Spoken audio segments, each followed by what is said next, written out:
Bismillahirrahmanirrahim. Alhamdulillahi rabbil alamin. Wassalatu wassalamu ala rasulillah wa ala alihi thahirina ajma'in. Amma ba'du ayyuhan nas, ittaqullaha mastata'tum wasma'u wa ati'u la'allakum turhamun. Para muslimin rahimakumullah, mari kita lanjutkan kajian tafsir surah Shad yang pada pertemuan sebelumnya surat Shad yang terdiri dari 86 ayat dan tergolong dalam golongan surat-surat Makkiyah.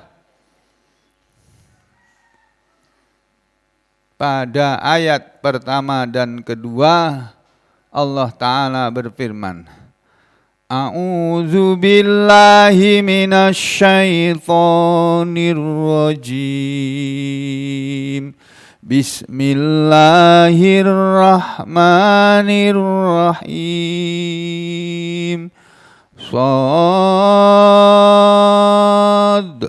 wal Qur'ani dzidzikr balil ladzina kafaru fi izzatin wa shiqaq. Shad, demi huruf Shad yang tidak ada yang tahu maknanya kecuali Allah Ta'ala. Wal Qur'ani, demi Al-Qur'an, dzidzikr, yang mempunyai, yang mengandung, adzikr, peringatan, kemuliaan, penjelasan.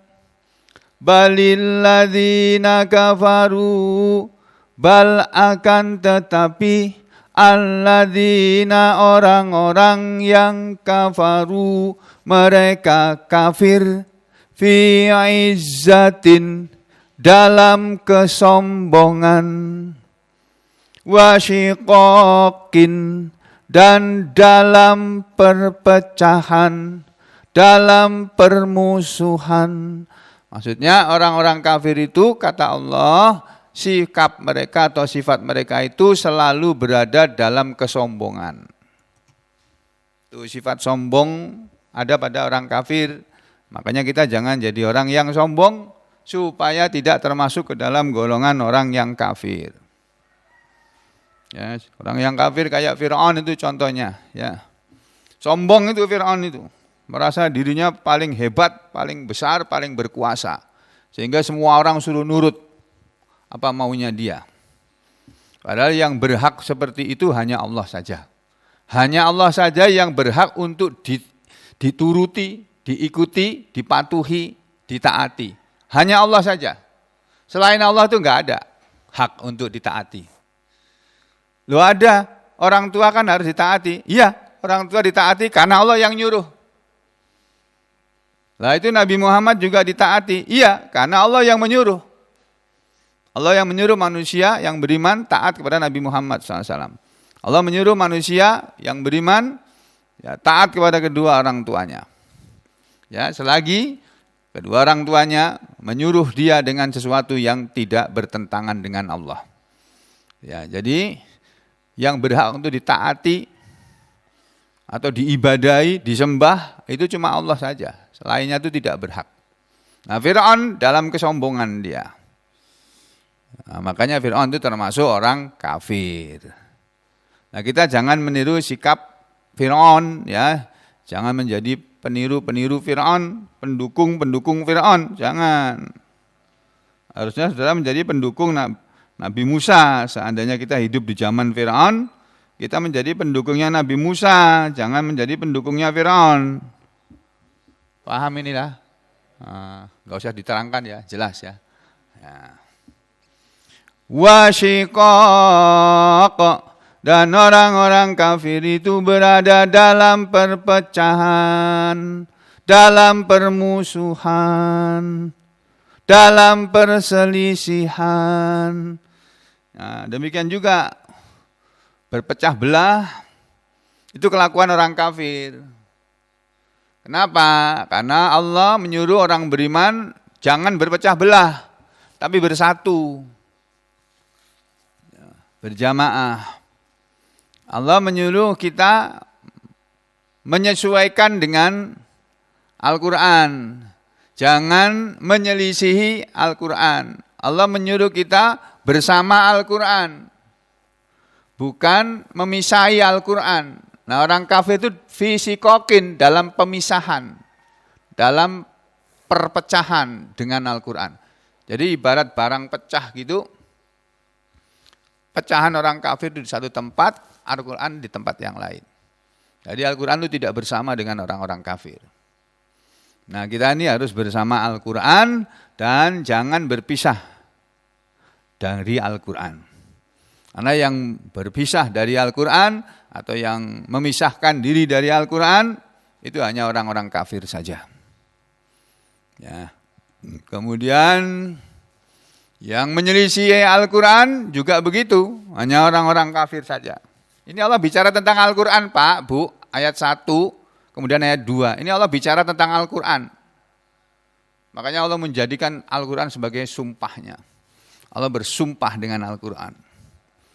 Lalu menerangkan bahwa orang kafir berada dalam kesombongan terhadap Al-Quran, ya, meremehkan Al-Quran, merendahkan Al-Quran, dan mereka dalam perpecahan dengan Al-Quran, dalam perpisahan dengan Al-Quran, dalam permusuhan dengan Al-Quran. Ya, kita jangan seperti itu. Setelah Allah memberitahu sumpahnya, ya, dan keterangan tentang orang-orang yang berseberangan dengan Al-Quran, ya, fisikokin dalam perseberangan juga bisa, karena sikok itu pecah, memecahkan diri, memisahkan diri. Setelah Allah bicara tentang Al-Quran, lalu Allah berfirman pada ayat yang ketiga, A'udzu billahi minasyaitonir rajim. Kam ahlakna min qablihim min qarn fanadaw wala tahina manas. Kam ahlakna, berapa banyak kami telah membinasakan min qablihim, dari sebelum mereka, ya, min qarnin, dari generasi. Maksudnya berapa banyak generasi yang telah kami binasakan sebelum mereka. Sebelum mereka orang-orang Mekah, orang-orang Quraisy ada di dunia ini. Sudah ada manusia-manusia pendahulunya yang dibinasakan oleh Allah, dihabisi oleh Allah. Fanadau, maka mereka berseru. Sebagian tafsir menerangkan fanadau ini yang berseru malaikat. Ya. Tapi tafsir yang populer, yang masyhur, yang kebanyakannya yang berseru ini adalah generasi atau orang-orang yang dibinasakan, orang-orang yang diazab. Fanadau, maka mereka berseru, maka mereka minta tolong, wala tahina, padahal itu bukanlah waktu manas, selamat, waktu selamat, hina, manas, waktu lari, waktu mencari keselamatan. Jadi orang-orang kafir itu ketika sudah datang azab dari Allah, baru berteriak-teriak, berdoa, minta tolong dilepaskan dari azab. Terlambat kalau berdoanya itu sesudah terjadi. Makanya kita ini diajari oleh Islam, oleh Allah lewat Al-Quran, oleh Nabi Muhammad sallallahu alaihi wasallam lewat hadis, diajari untuk terus berdoa. Tiap waktu, tiap hari, tiap saat kita ini mesti berdoa. Habis sholat juga berdoa, minta keselamatan dunia dan akhirat. Itu. Malam hari, sore hari, ba'da asar, sebelum matahari terbenam, diajari lagi oleh Rasulullah untuk berzikir, berdoa di waktu petang.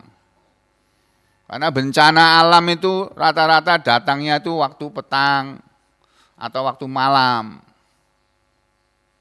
Ya, di tengah kita lagi asik, datang bencana. Makanya berzikir di waktu sore untuk minta perlindungan kepada Allah. Zikir waktu petang itu isinya perlindungan semua itu. Allahumma inni as'aluka amsayna wa amsal mulku lillah. Atau pagi hari begini, asbahna wa asbahal mulku lillah walhamdulillah la ilaha illallah wahdahu la syarikalah lahul mulku wa lahul hamdu wa huwa ala kulli syai'in qadir. Rabbi, wahai Tuhanku, as'aluka, aku mohon kepada Engkau ya Allah Tuhanku, khaira, yang baik-baik saja, ma fi hadzal yaum, apa yang ada pada hari ini. Ya, Rabbi as'aluka khaira ma fi hadzal yaum wa khaira, dan aku mohon kepada Engkau ya Allah, aku minta kepada Engkau ya Allah. Ya. Rabbi as'aluka khaira ma fi hadzal yaum wa khaira ma ba'dahu, dan aku minta yang baik-baik juga sesudah hari ini. Ya, ini besok pagi misalnya. Tuh. Wa khaira ma fi hadzal yaum wa a'udzubika, dan aku berlindung kepadamu ya Allah, min syarri, dari keburukan apa saja, ma fi hadzal yaum, apa yang ada pada hari ini, wa syarri ma ba'dahu, dan aku berlindung kepadamu ya Allah, kepada Engkau aku berlindung ya Allah dari keburukan ma ba'dahu, apa yang ada keburukan itu sesudah hari ini. Jadi berdoa. Saya tidak tahu itu orang-orang di Sulawesi Barat, di Majene, di Mamuju sana, apa biasa zikir pagi dan petang apa enggak itu. Coba, kalau saya jadi wartawan sekali-kali tanyai rakyatnya, masyarakatnya. Tadi zikir pagi dan petang enggak? Ya, terjadinya gempa itu kan pagi-pagi itu ya. Ya. Pagi-pagi, ngeri itu. Rumah sakit berlantai 5 roboh, brek gitu Masya Allah. Masya Allah. Itu Pak, contoh adab. Banjir yang sekarang sedang terjadi di Kalsel sana. Aku 17 tahun tinggal di Kalimantan ini, baru sekali itu ngelihat fotonya aja. Gambarnya dari televisi. Air di mana-mana itu. Masya Allah. Konon ceritanya Sungai Martapura meluap gitu ya. Iya. Yang orang-orang bilang katanya 40 tahun sekali meluap itu Pak. Iya. Nah, ini sudah 40 tahun yang lalu meluap, sekarang meluap lagi. Masya Allah. Masya Allah. Barabai itu. Barabai yang kasihan, sampai air bersih nggak ada. Bapak, Ibu, dan saudara sekalian, kenapa Allah menyuruh kita amar ma'ruf nahi mungkar? Karena yang namanya amar ma'ruf nahi mungkar itu untuk mencegah datangnya azab dari Allah. Kalau orang tidak boleh atau tidak mau melakukan amar ma'ruf nahi mungkar, nanti Allah turunkan azab. Yang kena itu bukan hanya orang-orang jahat saja yang kena bencana. Orang baik-baik pun ikut kena dampaknya. Makanya kita tetap harus amar ma'ruf nahi mungkar. Amar ma'ruf itu apa? Amar ma'ruf nahi mungkar itu apa? Amar ma'ruf itu adalah menyuruh kepada yang baik, nahi mungkar itu mencegah orang dari yang tidak baik. Kalau ada orang berbuat tidak baik, kita mesti tegur. Lah menegurnya itu pakai cara yang baik, pakai cara yang santun supaya orang yang ditegur nggak sakit hati. Kadang-kadang kita menegur orang itu salah caranya atau tidak tepat waktunya. Sehingga ditegur bukannya dia terima malah sampean ditempeleng, dipukulin. Kalau yang ditegur orang yang berkuasa sampai malah ditangkap, dijebloskan penjara. Karena kurang tepat waktunya atau kurang tepat caranya. Ngomong dengan baik aja kadang-kadang orang masih nggak terima kok.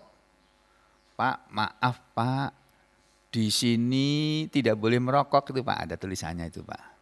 Bapak kalau merokok ada tempatnya di sana. Bisa marah kok orang begitu kan kok. Ya. Ada yang bisa marah tuh, ada yang bisa terima, ada yang marah. Jadi saudara, ya itu manusia yang terbaik dalam melakukan amar ma'ruf nahi mungkar ya Nabi Muhammad sallallahu alaihi wasallam. Tuh. Ya, kembali kepada ayat ini. Kam ahlakna, berapa banyak kami telah binasakan min qablihim dari sebelum mereka, min qarnin dari generasi. Fanadau, lalu mereka berseru minta tolong, istighosah, wala tahina manas, dan itu bukanlah waktunya lari. Dan waktu mereka minta tolong itu tadi bukanlah waktunya meminta tolong, meminta keselamatan, karena sudah terlanjur terjadi azab. Maksudnya berdoa dulu. Ya gitu ya Pak ya. Jadi berdoa itu penting sekali. Sebelum datangnya azab banyak-banyak berdoa supaya azab jangan nggak jadi datang. Itu loh ya. Nah, kita kembali ke ini. Jadi dulu zaman dulu sebelum bangsanya atau sukunya Nabi Muhammad SAW itu ada, sudah ada banyak generasi dari orang-orang atau umat-umat sebelumnya yang dibinasakan oleh Allah, lalu baru berdoa, berteriak minta tolong kepada Allah sesudah datangnya bencana. Ya terlambat. Tuh. Yang kedua yang menyebabkan datangnya bencana itu adalah perbuatan-perbuatan yang membuat murka Allah. Perbuatan yang berupa menahan haknya orang lain. Orang lain punya hak ditahan. Ya. Orang kaya harusnya membayar zakat, dia tidak mau bayar zakat. Padahal zakat itu haknya orang miskin. Kalau ada orang kaya menahan zakat sehingga hak orang miskin tidak terpenuhi karena zakat tidak keluar, akan datang bencana itu. Itu Nabi sudah mengatakan seperti itu. Kalau zaman sekarang lebih dari zakat saja. Ada yang namanya istilah bansos. Bantuan sosial itu mestinya sampai ke tangan yang berhak tanpa dikurangi haknya. Nah, kalau pakai disunat-sunat, bencana yang datang itu nanti menahan hak orang lain nih. Ya. Nah. Kiai Haji Ahmad Dahlan itu bilang di sejarahnya itu, kalau ada pemerintahan yang merasa bahwa mereka itu baik, merasa baik, padahal mereka buruk, ya, dan mereka terus seperti itu, itulah yang akan bisa mendatangkan kemurkaan Allah. Nah, Kiai Haji Ahmad Dahlan tuh ngomong begitu.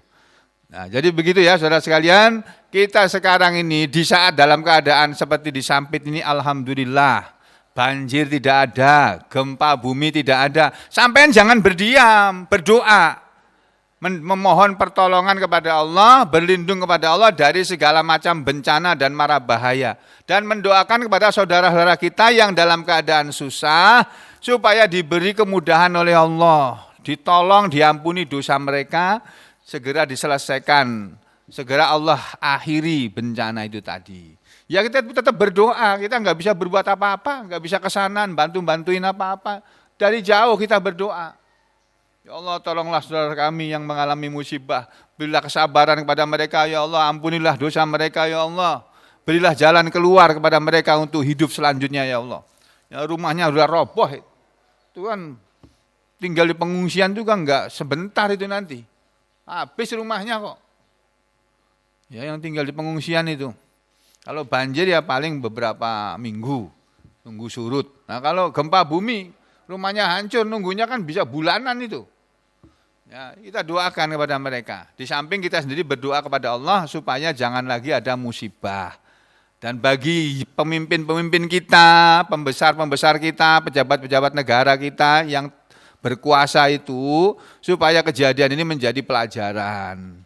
Bahwa Allah akan tetap mengirimkan bencana selagi ada kemungkaran di suatu negeri dan ada ketidakadilan di suatu negeri, ada perampasan hak orang lain di suatu negeri. Itu pasti akan turun azab. Dan itu nanti azabnya bertubi-tubi. Saudara perhatikan aja. Kalau tidak bertobat, ini orang-orang ini. Lalu pada ayat yang berikutnya Allah berfirman, wajibu an ja'ahum munzirum minhum wa qalal kafiruna hadza sahirun kadzdzab. Wajibu dan mereka heran. Mereka siapa? Mereka orang-orang Mekah. Ini ayat yang keempat nih Pak. Wajibu an ja'ahum ya mundirum minhum wa qalal kafiruna hadza sahirun kadzabun. Ini tafsirnya. Ayat yang keempat. Nah ini. Wajibu dan mereka heran. Ajibu itu mereka heran. Wah ini dan ajibu mereka heran. Siapa yang heran? Quraisyun, orang Quraisy. Dalam tafsir Ibnu Abbas dikatakan orang Quraisy. Dalam tafsir Al-Baghawi yakni dikatakan yakni al-kuffara, orang-orang kafir. Dan mereka orang-orang kafir Mekah itu heran anja'ahum bahwa datang kepada mereka anja'ahum bi anja'ahum dengan bahwasanya datang kepada mereka. Jadi mereka heran bahwa datang kepada mereka mundirun, seorang pemberi peringatan. Siapa? Rasulun, seorang rasul, mukhawwifun, yang menakut-nakuti. Rasul yang datang untuk menakut-nakuti atau memperingati manusia. Bahwa kalau mereka tidak mau beriman, mereka nanti akan kena azab.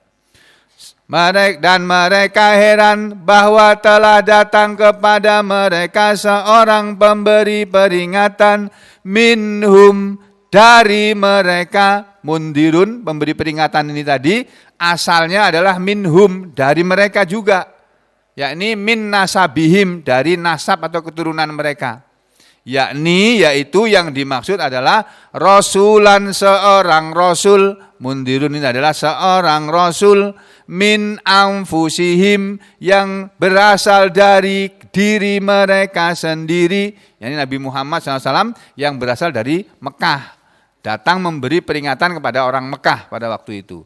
Yundiruhum, rasul tadi memberi peringatan kepada mereka. Jadi wa'ajibu, mereka heran, anja'ahum mundirun minhum.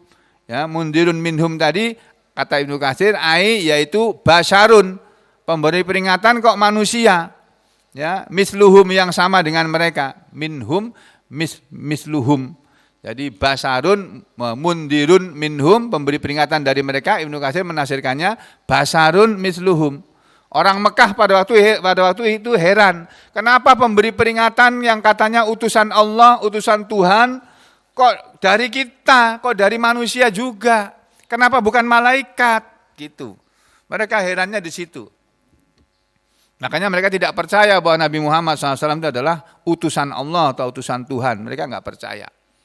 Dalam tafsir Jalalain dikatakan Rasulun min anfusihim, Pemberi peringatan tadi adalah seorang rasul dari kalangan diri-diri mereka sendiri yang yundiruhum, memberi peringatan kepada mereka, wa yukhawwifuhum, dan menakut-nakuti mereka dengan annara, neraka, ba'dal ba'si, yang akan ada nanti sesudah hari kebangkitan, wa huwa, dan dia itu rasul itu tadi adalah mundirun, atau pemberi peringatan tadi adalah an-nabiyyu, nabi sallallahu alaihi wasallam. Jadi mereka heran telah datang seorang pemberi peringatan dari kalangan mereka. Wa qalal kafirun, dan berkatalah orang-orang kafir itu. Orang kafir mana? Kufaru Makkata, orang-orang kafir Mekah. Pada waktu itu berkata, hadza, ini orang yang katanya utusan Tuhan. Yaknuna, yang mereka maksudkan adalah Muhammadun, Nabi Muhammad sallallahu alaihi wasallam. Itu mereka mengatakan hadza, ini Muhammad adalah sahirun, tukang sihir. Nabi kita dibilang tukang sihir. Kadzabun, pendusta, pembohong. Nah, Nabi kita aja dibilang pembohong ya, apalagi cuma ustadz, apalagi cuma kiai. Nabi saja pernah dibilang pembohong ya. Nabi pernah dibilang tukang sihir. Kenapa Nabi kita dibilang tukang sihir oleh orang Mekah? Karena gara-gara ajaran Nabi yang disampaikan oleh Nabi kepada orang Mekah pada waktu itu, yang berupa Al-Quran ini tadi, berupa Al-Islam, itu Nabi kita dianggap yufarriku bainal isnain. Karena gara-gara Muhammad itulah dia, Muhammad itu yufarriku, memisahkan bainal isnain, di antara dua orang. Ini loh, gara-gara Muhammad, suami sama istri jadi berkelahi. Jadi enggak sepakat lagi. Istri ngikut kepada Nabi Muhammad SAW, suaminya enggak mau, ada yang begitu. Ada yang suaminya yang ikut Nabi Muhammad SAW, istrinya enggak mau.